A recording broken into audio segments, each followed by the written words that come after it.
E aí, uma boa tarde, uma boa noite, uma boa madrugada para vocês. Continua aqui ouvindo o canal. Hoje nós vamos falar de um tema que, inclusive, quando eu fiz esse canal lá nos auspícios da pandemia, tudo bem amador, assim, eu falava sobre um gênero de ficção policial que chama Nordic Noir, que é a ficção policial escandinava ou ficção policial nórdica, né? Que tem uma diferença entre a nórdica e a escandinava. E hoje nós vamos falar sempre prometi que eu ia falar sobre o que é esse tipo de ficção policial, por que ele é importante e qual que é a relevância de nós, lermos ele hoje. E vocês vão ver que vocês conhecem bastante disso, em termos de série, em termos de livros, quem lê, quem gosta de série, gosta bastante desse gênero. Então o Nordic Noir, que é ficção policial nórdica, ele é um tipo de ficção policial que a gente chama de socialmente crítico ou socialmente engajada. Por quê? Porque ele vai pegar as estruturas da sociedade, principalmente escandinava, ele surge na Suécia com esse casal de autores aqui, que eu tenho o primeiro livro dele, pela editora Record, foi publicado. Eles escreveram uma série de 10 livros, 65 a 75, Mary Choval e o Per Halu. Rosiana, aqui é o primeiro, e termina com os terroristas, seria mais ou menos a tradução assim. Mas a Record publicou o primeiro e o segundo dele só. E eles querem criticar o Folkment, que mais ou menos chama assim. Vai aparecer aqui o título, que é em sueco, que seria Casa do Povo.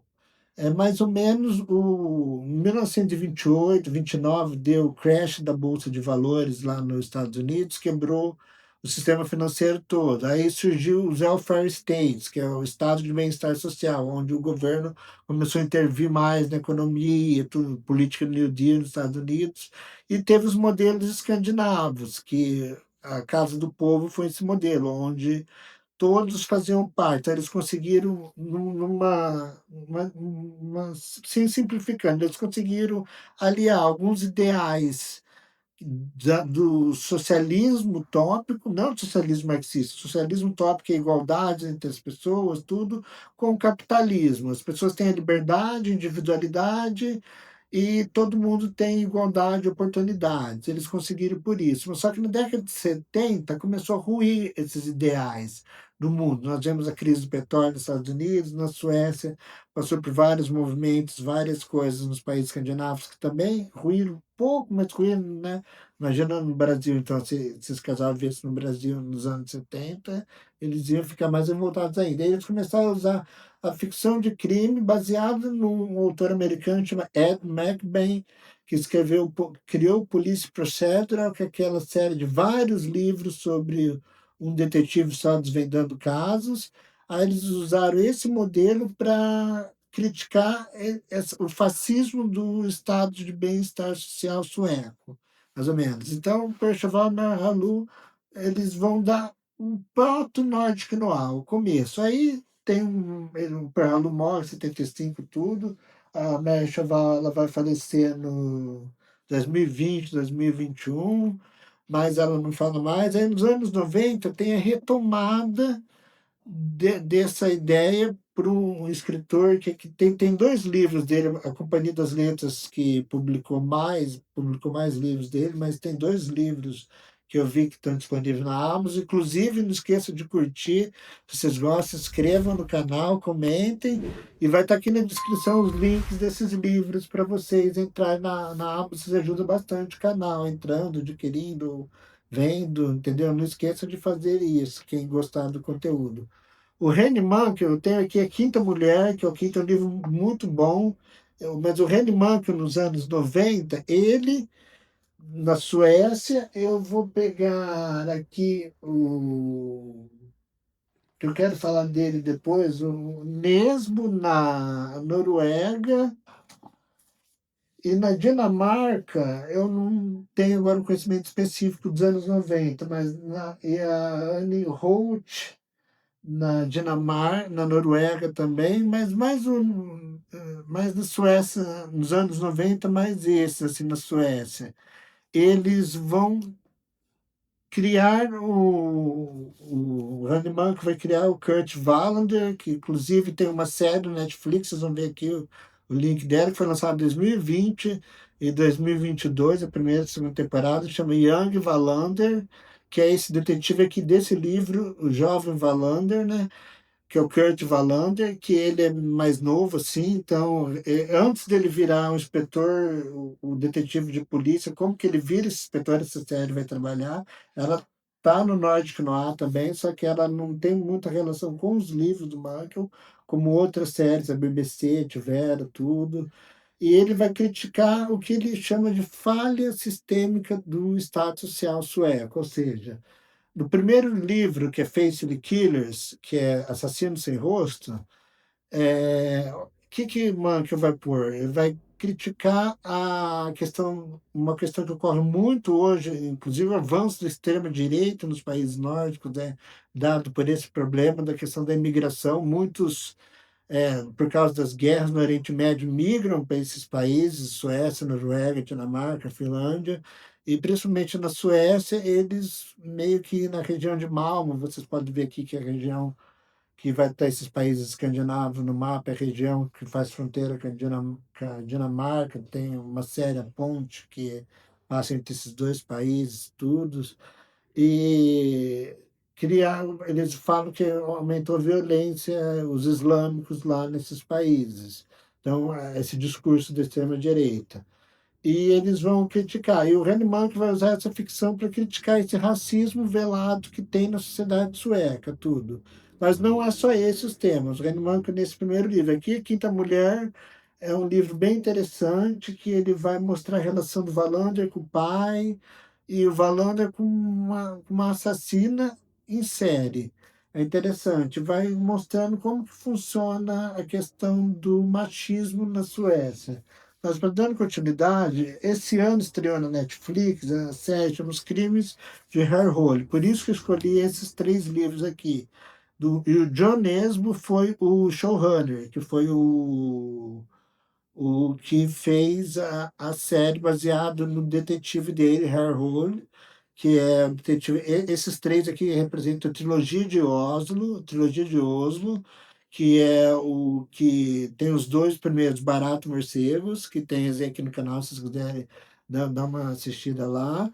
E esse daqui também tem resenha no canal, eu fiz há 6 anos atrás, o Estrela do Diabo, até minha versão capinha antiga que tinha para comparar, que ele vai criticar aqui no Garganta do Diabo, ele vai pegar o passado nazista da Noruega, trazer o neonazismo em voga, mostrar como que essas gangues, tráfico de armas, várias outras coisas que vocês podem assistir também na série.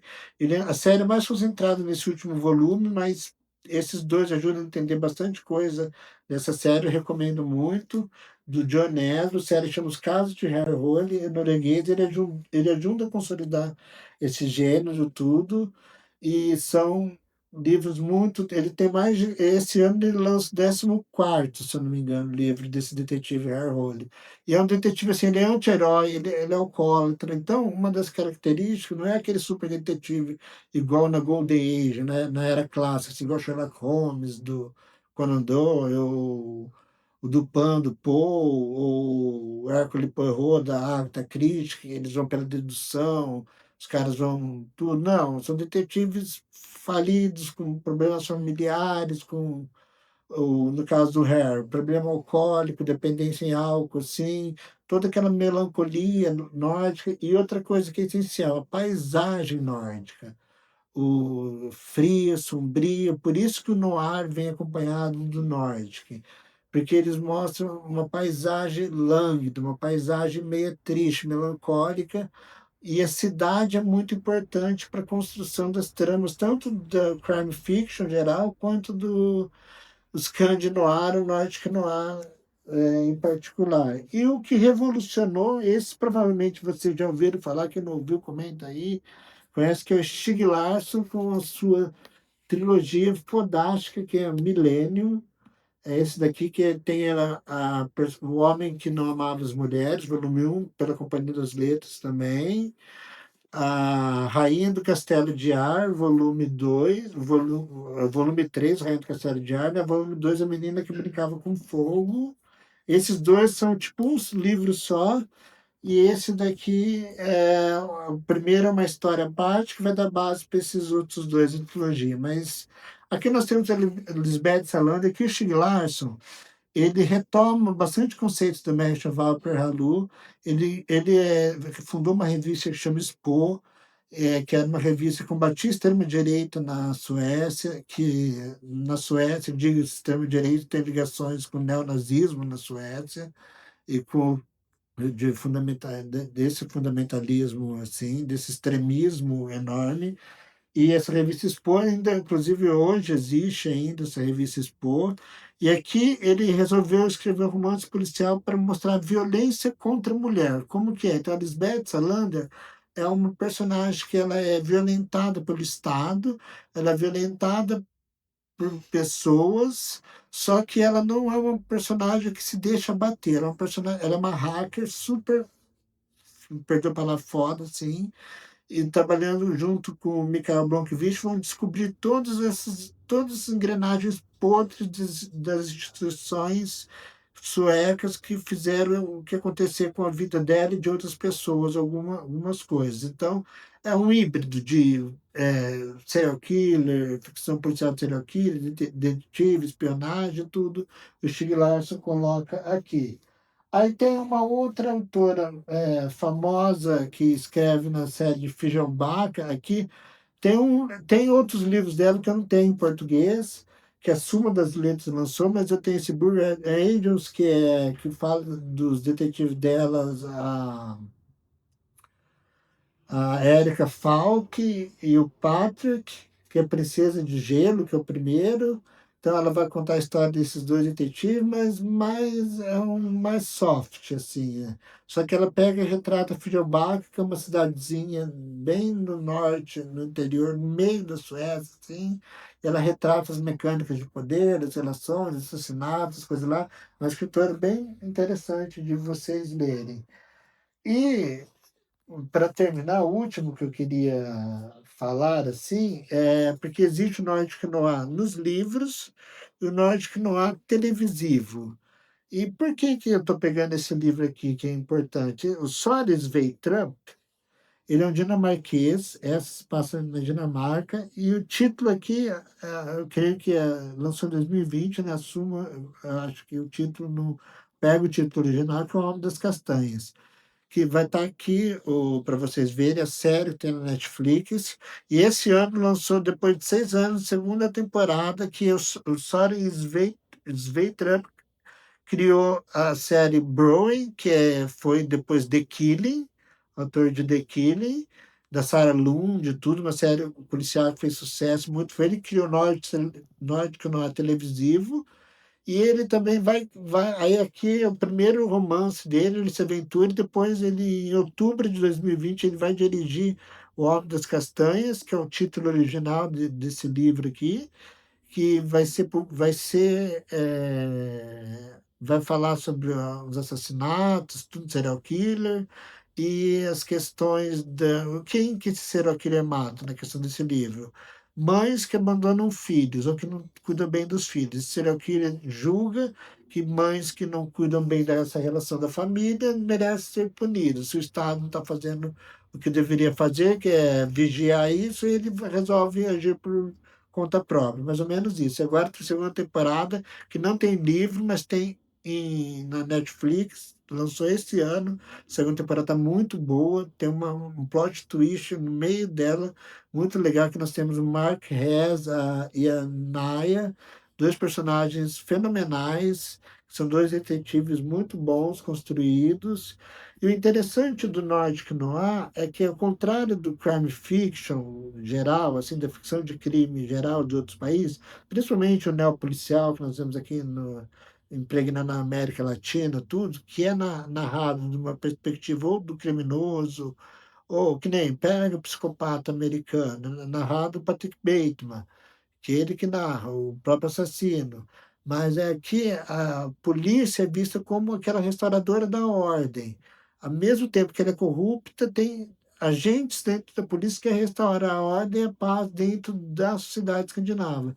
E tem um neopolicial, um neo-nórdico noir que eu chamo, que são os novos, que é os que eu mais gosto, que eu vou mostrar, só que é o Lars Kepler, um casal também, Alexander Andoril e Alexander Andoril. O Lars Kepler aqui tem uma fotinha deles, é o casal, aí eles criaram uma Nadia Stieg Larsson, e coisa, esse pseudônimo, Lars Kepler. Escreveram vários livros também. Esse aqui é o último que lançou no Brasil pela Alfaguara. Esse é Stalker, esse é o quinto e esse é o último. E são muito bons o detetive Jonna Lin e a Saga Bauer, os dois principais aqui. Aqui é bem estilo americano se passando na Suécia. Mais ou menos assim que eu posso entregar esses livros. Então, note que não há esse gênero que a importância dele é assim, ele é um gênero que ele é socialmente, ele é consciente dos problemas que existem na sociedade, não só sueco. Como ele se internalizou, então os problemas, você pode estar lendo um que passa em Estocolmo, vai ter peculiaridade nórdica dele, só que vai falar mundialmente também de problemas inerentes aos seres humanos e às sociedades. Corrupção, problemas sociais, entendeu? Fome, desaparecimento, divórcio, relacionamentos abusivos, machismo, sexismo, todas as questões são, são os temas relevantes desse tipo de ficção.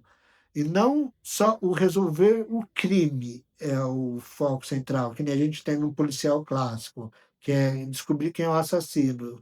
Esse tem toda uma gama de relações onde você tem que descobrir que mal está corroendo a sociedade por trás. E isso eu acho que torna esse tipo de ficção interessante e necessário para nós refletirmos também sobre as condições, sobre como está sendo a nossa sociedade. Eu acho que elas são espelhos e reflexo da sociedade moderna ou da sociedade moderna tardia que nós vivemos, ou pós-moderno, como alguns outros falam, que nós estamos vivendo. A questão de racismo, imigração, polarismo, polaridade entre extremos, entendeu? Discursos mentirosos de ambos os lados, e alguém tentando achar, pôr uma ordem em tudo isso e revelar a verdade para as pessoas e restaurar o equilíbrio e a paz que era anterior a esse caos que nós vivemos hoje. Então, Nordic Noir vai se basear nisso. Se vocês gostaram, não se esqueçam de comentar aí, que ajuda muito o canal. Dá um joinha, se inscrevam e compartilhem para quem vocês sabem que gosta de ficção policial, gosta do conteúdo. Então, um abração e até mais. Muito obrigado por acompanhar até aqui. Tchau.